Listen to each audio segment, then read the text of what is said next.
Hello viewers, I doctor S K Lal welcome you all in my YouTube channel. मेरे YouTube channel में आपका बहुत बहुत स्वागत है।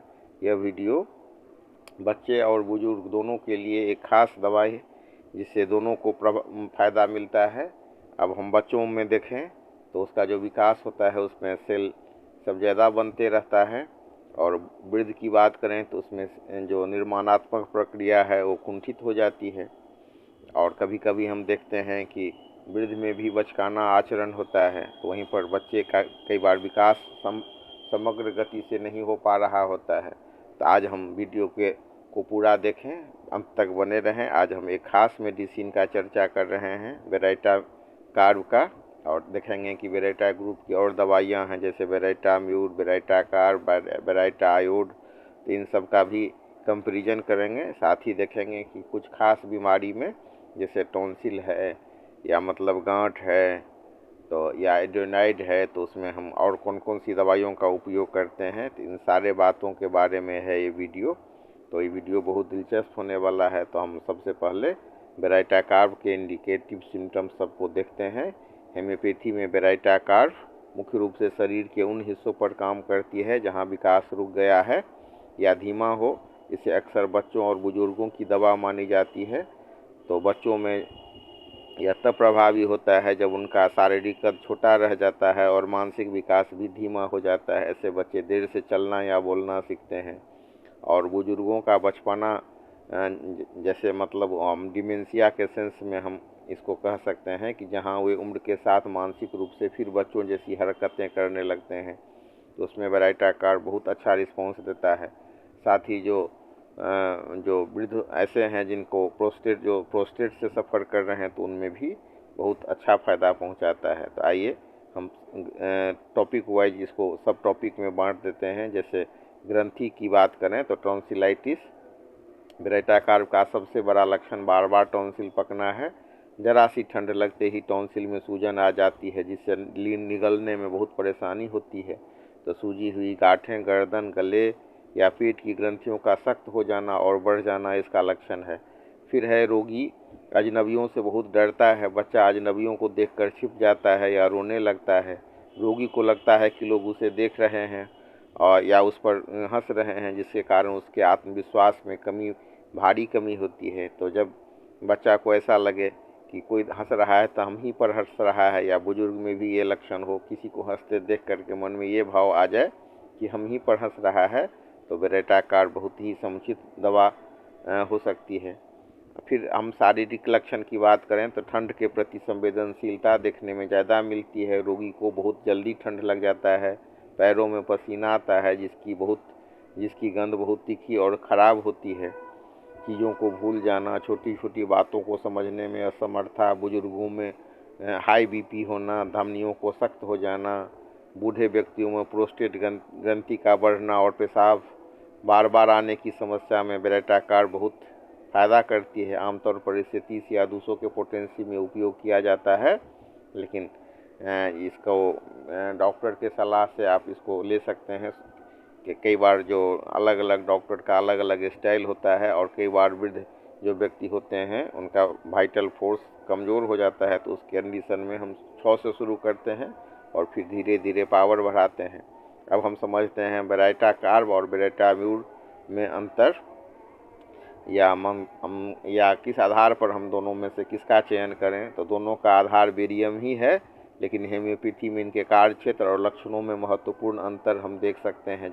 जहां बेरेटा कार्ब मानसिक विकास पर अधिक केंद्रित है, वहीं बेरेटा म्यूर का प्रभाव धमनियों और संक्रमणों पर होता है। तो बेरेटा कार्ब जिसमें बच्चा रोगी अजनबी से डरता है या और सोफे या माँ के पीछे छिप जाता है, इसमें बौद्धिक सुस्ती होती है। वहीं बेरेटा म्यूर में शर्मिलापन कम होता है। रोगी में घबराहट के साथ साथ शोर के प्रति संवेदनशीलता अधिक होती है। कभी कभी इसमें यौन इच्छाओं की अधिकता भी देखी जाती है। तो बेरेटा कार्ब उन लोगों की दवा है जिन्हें बार बार गले में टॉन्सिल होते हैं, और बेरेटा म्यूर ऐसे ग्रंथियों के ऐसे सूजन में दिया जाता है जहां ग्रंथियां पत्थर जैसी सख्त हो गई हों, और बीच बीच में कोनियम जैसी दवा की भी आवश्यकता होती है। कोनियम का भी जो गांठ होता है वो पत्थर जैसा होता है। अब हम चर्चा कर रहे हैं हृदय और धमनी के आधार पर। तो वृद्धों में धमनियों के सख्त होने के कारण उच्च रक्तचाप में बेरेटा कार्ब दिया जाता है। और वहीं पर एन्यूरिज्म के मामले में जबकि धमनी का फूल जाता है तो बेरेटाम्यूर खास दवाई है। फिर बेरेटाम्यूर कान की समस्या में, कान में आवाज़ें आना, कम सुनाई देना, विशेषकर ग्रंथियों के सूजन के कारण अधिक प्रभावी होता है। बेरेटा कार्ब में हम देख सकते हैं पैर के पसीने में बहुत अधिक बदबू आती है, जबकि बेरेटाम्यूर में यह लक्षण नहीं होता है। अब हम देख सकते हैं कि हम टॉन्सिल की जब चर्चा करते हैं तो बेरेटा कार्ब, लेकिन अगर हम बात करें खास दवाई जो टॉन्सिल में दिया जाता है बेरेटा ग्रुप में ही, तो वो दवाई है बेरेटा आयोड। इन दोनों में सूक्ष्म अंतर को हम देखते हैं कि बेरेटा आयोड जब अत्यधिक कठोरता होती है, पुरानी सूजन होता है और दुबलापन होता है, गर्मी के प्रति संवेदनशीलता होती है, तो बेरेटा कार्ब का रोगी ठंडी बहुत महसूस करता है। वहीं बेरेटा आयोड का रोगी अक्सर गर्म प्रकृति का होता है और उसे बंद कमरे में घबराहट महसूस होती है।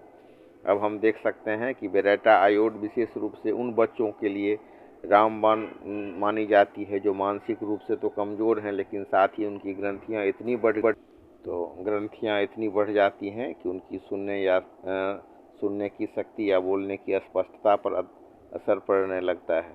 तो हम यहाँ पर संक्षेप में थोड़ा सा अंतर को समझ लें कि बेरेटा ग्रुप का ही 3-4 दवाई है, और भी दवाई सब है, लेकिन हम मुख्य रूप से यहाँ पर आपको बेरेटा कार्ब, बेरेटाम्यूर और बेरेटा आयोड की बात कर रहे हैं। तो बेरेटा आयोड में अत्यधिक कठोरता होती है, टॉन्सिल या गर्दन की ग्रंथियाँ पत्थर जैसी सख्त हो जाती है, तो बेरेटा आयोड उन्हें गलाने में अधिक सक्षम है। फिर जब टॉन्सिल इतने बढ़ जाएं कि वे गले के रास्ते को लगभग बंद कर दें और सांस लेने में कठिनाई हो, तो यह दवा अद्भुत काम करती है। तो बेरेटा कार्ब का रोगी अक्सर थुलथुले या मोटापे की ओर झुका होता है, जबकि बेरेटा आयोड का रोगी आयोडीन के प्रभाव के कारण बहुत कुछ खाने के बावजूद दुबला होता है। तो गर्मी के प्रति संवेदनशीलता भी हम देख सकते हैं, जहां बेरेटा कार्ब का रोगी बहुत ठंडी महसूस करता है, वहीं बेरेटा आयोड का रोगी अक्सर गर्म प्रकृति का होता है। तो बेरेटा आयोड विशेष रूप से उन व्यक्तियों के लिए रामबाण दवा मानी जाती है जो मानसिक रूप से कमज़ोर होते हैं, लेकिन उनकी ग्रंथियाँ बढ़ी हुई होती है। अब इसके साथ साथ हम कुछ खास और भी दवाइयों की चर्चा कर रहे हैं, जिसको शामिल करने के साथ बेरेटा ग्रुप में बहुत अधिक फ़ायदा आता है। जैसे बेरेटा आयोड देने के बाद टॉन्सिल के आकार के साथ साथ बच्चों की भूख और ऊर्जा में भी सुधार होने लगे, तो हम समझ सकते हैं कि यह औषधि पूरे शरीर पर अच्छा प्रभाव डाल रही है।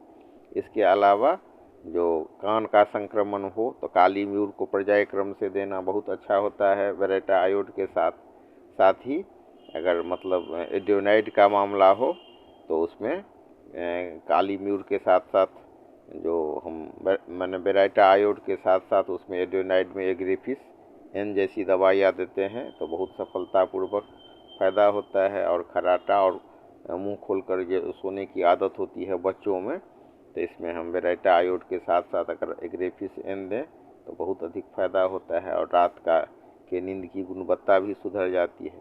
तो इस तरह से हमने Baryta mur, Baryta carb, Baryta iod और उसके साथ साथ जो काली म्यूर और एग्रेफिस एन है उसके प्रयोग के बारे में जान